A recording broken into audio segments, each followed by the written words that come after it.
ব্যবহার জয় করে মানুষের মন, পরাজিত হয়ে যায় অস্ত্র তখন। ব্যবহার জয় করে মানুষের মন, পরাজিত হয়ে যায় অস্ত্র তখন।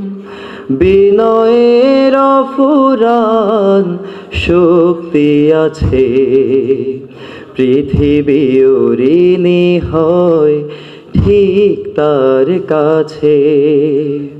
অমায়িক ব্যবহার যার মুখে আছে, পৃথিবী ঋণী হয় ঠিক তার কাছে।